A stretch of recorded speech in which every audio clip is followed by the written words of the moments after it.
estamos y nos toca la columna de Santiago Eliaudat. Hola Santiago, buenas noches. Hola, buenas noches, Sandra. ¿Cómo te va? Bien, bien. Bueno, continuamos con este largo ciclo ya sobre Hoy nos humanismo. toca humanismo y peronismo. Bueno, tenía que tocar, ¿no? Tenía que Ya iba a tocar llegar. alguna vez, sí. Bueno, vamos a ver estos vínculos entre humanismo y peronismo que son muy explícitos en Perón, que con el tiempo parece que se ha perdido esa centralidad en cuanto a la reflexión, ¿no?, en torno al peronismo, pero me parece que está bueno volver a esas fuentes en cuanto a, bueno, estos vínculos, ¿no?, y ver de qué se tratan. Ujú. Recordemos que una de las 20 verdades peronistas, aquellas que el general anunció el 17 de octubre de 1950, decía ni más ni menos que lo siguiente, ¿no? El justicialismo es una nueva filosofía de vida, simple, práctica, popular, profundamente cristiana y profundamente humanista. Entonces, evidentemente acá hay algo muy denso, ¿no?, en términos de la doctrina y del pensamiento de Perón, cuando incluye al humanismo como una de las características centrales de esta nueva filosofía de vida. Ahora bien, ¿en qué se expresa ese humanismo? Cuando uno empieza a indagar, no solo ya en sus obras, sino en lo que ha sido la gestión del peronismo, uno encuentra que se expresan de distintos modos y que de hecho cabría pensar una reflexión al respecto que sistematice todos estos modos, porque creo que son muchos, ¿no? Ujú.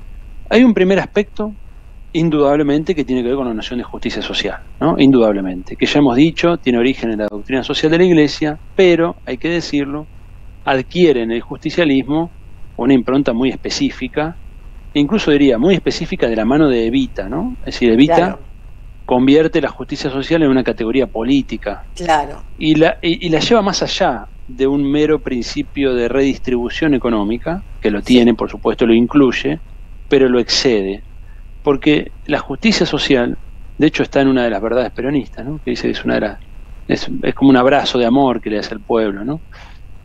Promueve además, o sea, se basa en la idea de un sentimiento comunitario de solidaridad. Es decir, no es la justicia social que emana de la noción de dignidad humana, de derecho individual, de derecho inalienable, pero que emana del individuo, sino que en la idea de la justicia social, que está en el peronismo, se sostiene sobre una idea de solidaridad comunitaria, de una fraternidad humana, de En una una amistad comunidad social. organizada, ¿no? Exactamente. Es decir, no es solo un concepto que remita a los derechos humanos, podríamos decir, que son válidos, por supuesto, sino que presupone algo más denso por detrás, ¿no?, que es la idea de que existe una comunidad. Así que la Claro. justicia social fomenta la comunidad y a su vez la necesita, la requiere, ¿no? Es decir, no Y la podemos pensar en organiza, justicia social. y mientras tanto Sí, la claro. organiza, ¿no? De Le da hecho una dice, dinámica. él dice, una de las verdades peronistas dice, ¿no?, es un abrazo de amor y de justicia. Es decir, la idea del amor excede completamente el marco del iusnaturalismo, ¿no?, de la idea de que hay un Claro. derecho natural del hombre. Bueno, ¿qué tiene que ver eso con el amor? Nada. El amor es otra cosa. El amor religa a la comunidad, construye comunidad. Entonces la idea de justicia social no es solo un llamamiento moral, no es solo un principio de redistributivo económico, sino que es un pilar de la doctrina justicialista, y ahí ya adquiere una forma ya específica este humanismo, ¿no?, este Ujú. humanismo peronista. Segundo elemento, el que trajo a reflexión este segundo elemento fue Horacio González. Horacio Ujú. González, en un texto de Juventud de 1971, que se titulaba Humanismo y Estrategia en Juan Perón, él planteaba que el elemento humanista en Perón aparecía por la primacía de lo político. Él decía, lo político no está dado. Lo que está dado es el dominio de las relaciones económicas capitalistas abstractas que someten al hombre a reglas, ¿no?, que no manejamos, ¿no?, a un sistema que nos excede. Devolver al ser humano la capacidad de acción, eso es la primacía de lo político, eso es lo que Perón logra en la Argentina, dice Horacio Mm. González en aquel texto muy bonito, ¿no? Que es una Entonces forma de dice, civilización también. bueno, claro, dice, entrar, adquirir protagonismo, ser sujeto activo de la historia, eso es humanizarte.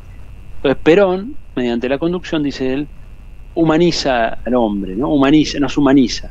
Fíjate que hay una lectura del humanismo muy particular acá, ¿no?, donde el humanismo pasa a ser adquirir capacidad de acción, protagonismo.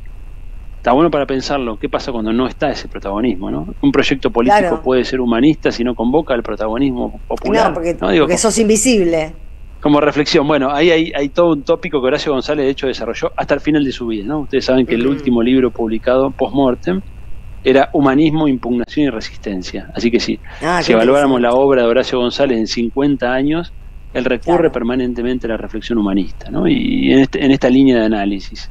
Así que ahí tenemos un segundo elemento, ¿no? Justicia social, la primacía de lo político por sobre las abstracciones de la economía que nos someten, ¿no? Las reglas anónimas, digámoslo así, de la mano invisible que nos La mano somete. invisible, Bueno, sí. volver a tener capacidad de acción y decisión es parte de este paradigma humanista. Un tercer elemento es la singularidad argentina, esto está en Perón, ¿no? Es decir, la idea de que en el humanismo argentino, en el humanismo peronista, debe desplegarse una potencialidad que es propia de esta tierra y de este pueblo. Fíjense, ¿no? Era muy propio también de la época. Estoy pensando en autores como Carlos Astrada, que publica El mito gaucho en 1948, fíjense el año, o Sí. Leopoldo Marechal con Adán Buenos Aires, 1948, o Tierra asignada, Tierra de Profetas de Raúl Scalabrini Ortiz, 1947. Es decir, era muy de la época pensar en una clave místico-telúrica, ¿no? Donde la tierra y el pueblo que habita una tierra tienen un espíritu, ¿no? Una identidad propia de carácter espiritual. Y esa identidad propia, que Bueno, en eso es definitiva es la típico de los cultura. pueblos originarios, ¿no? Bueno, pero en verdad de los pueblos que hacen su historia, ¿no? Y que Sí, de empiezan a los pueblos caminar que hacen su historia. y se reconocen a sí mismos en una cultura. Acá está el elemento cultural, ¿no? Es decir, ¿cómo me reconozco yo a mí mismo? De hecho, cuando Perón analice, y si llegamos lo vamos a tocar, la destrucción del hombre argentino, que analiza en el modelo argentino de 1974, él va a poner un punto ahí muy importante en la pérdida de la cultura nacional, ¿no? Como un elemento que para él es muy gravitante en esta destrucción. Entonces, la singularidad argentina expresada en estos términos, ¿no? Telúrico-místicos de la época, que era un nacionalismo también de carácter cultural, ¿no? Creo que es parte de este impronta humanista, que no es un humanismo abstracto, sino que es un humanismo anclado en la tierra, que busca un diálogo universal, eso Perón lo expresa muchas veces, que busca hacer su contribución a la humanidad, pero desde una historia particular, desde una cultura particular, desde un estar situados en una tierra. Y fíjense que en estos textos de Astrada, de Marechal, de Scalabrini, siempre está este juego, ¿no? Bueno, de algo metafísico que trasciende, ¿no? Algo metafísico que está presente y que se expresa a través de la cultura y de un pueblo. Así que tenemos un tercer elemento. Un cuarto elemento, también muy distintivo de este humanismo peronista, es la idea de la humanización mediante el trabajo, ¿no? Qué Recuerden que interesante.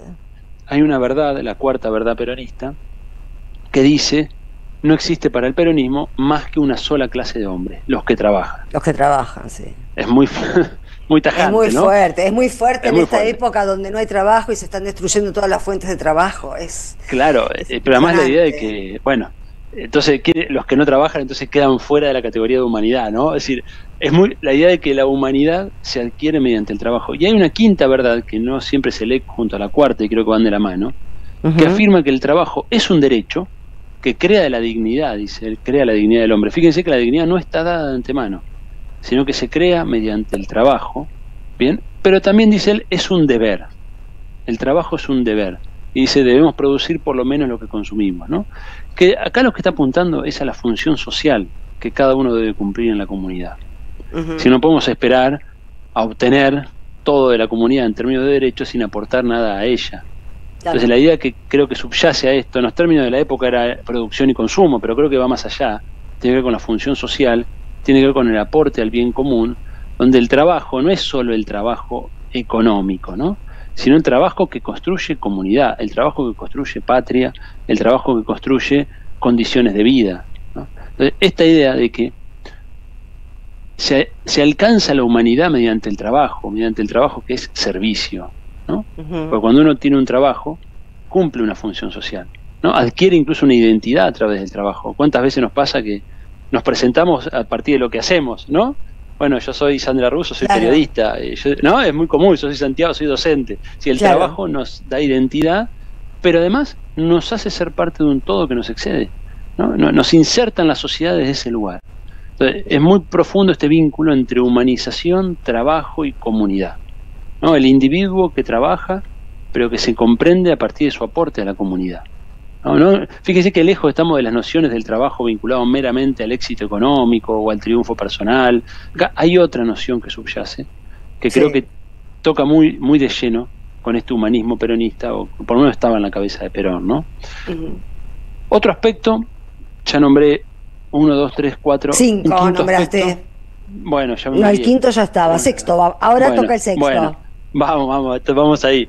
Es la ética de la virtud, ¿no? La ética de la virtud, que está muy presente en Perón. Creo que no ha sido suficientemente destacado este punto. Cuando hicimos las columnas sobre Perón lo comenté, pero en él hay una raíz formativa muy fuerte de un humanismo clásico que es de raíz greco-latina. Es decir, en Perón, y esto sí está dicho en el modelo argentino, cuando él reconoce su influencia cristiana y su influencia griega, dice él, ¿no? Sí, él lo dice explícitamente. De hecho, él todo el tiempo remite a grandes personajes de la historia clásica. Recuerden, por ejemplo, cuando remite a Licurgo, el gran legislador de Esparta, aquel que fue capaz de plantear las leyes para una sociedad justa. Sí, estas imágenes de los grandes legisladores de la antigüedad pesa mucho en él, pero más allá de eso, están las referencias éticas de la antigüedad y la reflexión moral de la antigüedad. Y ahí adquiere una pregnancia muy importante en este humanismo, su reflexión sobre las virtudes de carácter individual que tienen su reflejo en la virtud social, ¿no? Es decir, cómo cuando uno es capaz de ordenarse interiormente, que ese es el ejercicio de la virtud, ¿no? Las 4 virtudes griegas clásicas eran la fortaleza, la templanza, la prudencia y la justicia. Este es el enfoque más clásico, y luego está la ética de la virtud de Aristóteles, ¿no? Que nos enseña a elegir el justo medio entre los extremos. Esto está dicho incluso en una de las verdades peronistas, ¿no? Cuando Perón dice: no hay que sentirse más de lo que uno es, ni menos de lo que uno debe ser, ¿no? Claro. Cuando uno se siente más de lo que es, se convierte en oligarca. Entonces, este es un llamamiento a la virtud de carácter personal, ¿no? Es decir, la idea de que una comunidad no puede ser virtuosa, una comunidad no puede ser armoniosa, una comunidad no puede realizarse si sus individuos están moralmente corrompidos, moralmente desorientados, ¿no? Y de hecho, y ahí voy a la reflexión de la destrucción del hombre argentino, que está en el modelo argentino, esa reflexión que él hace en 1974, que tiene que ver, por supuesto, con el escenario de desgarramiento que se vivía en la nación en ese momento, en muchos sentidos, como todos saben, pero él lo analiza en un plano moral, ¿no? Eso es lo interesante. Además del plano superficial de la política, que es el plano de la más evidente, más visible, digo superficial no peyorativamente, sino como que está sobre la superficie, lo que más se ve, ¿no? Sí. Él va a analizarlo a un nivel más profundo, mostrando que faltaba una causa común, un sentido de trascendencia compartido, y que la comunidad en definitiva se estaba disgregando, y que en la pérdida de la comunidad se jugaba ni más ni menos que la pérdida de un destino nacional, ¿no? Muy, muy profético en muchos sentidos su reflexión en ese texto, ¿no? Y para finalizar, un aspecto más que conforma, creo, su noción del humanismo, tiene que ver con la noción de desarrollo que tenía él, ¿no? Que no era el desarrollo meramente, que tenía él y Evita y bueno, y todo ese proceso político, que no era una noción meramente de desarrollo económico, que no era meramente incorporar mediante el consumo, sino que era la idea de un desarrollo físico, mental y espiritual, ¿no? Del ser humano, la idea del desarrollo humano integral. Fíjense, la política que tuvieron en relación con el deporte, claro, la política en relación con la educación y la cultura, es decir, lo mental, ¿bien? Y la educación vinculada a la doctrina y a la dignidad, que tiene que ver con lo espiritual, ¿no? Con un sentido trascendente. Entonces, cuando uno ve estos aspectos, te das cuenta que está más allá del economicismo rampante en el que muchas veces caemos, de creer que la salud de una sociedad se mide por su PBI o ¿no? Ese tipo de cosas. Y acá aparece con mucha claridad una idea de un humanismo, un desarrollo humano integral. Y desde ese lugar es que adquiere el sentido sentencias, principios que están incluso en algunas de las verdades peronistas, como aquella que decía que en la nueva Argentina los únicos privilegiados serán los niños. Porque acá aparece esta idea, ¿no? De que hay una simiente, de que hay una potencia, de que hay que cuidar lo más frágil de esa potencia, que son los niños, que son los ancianos. Recuerden los derechos de la ancianidad en la Constitución del 49, ¿no? Entonces,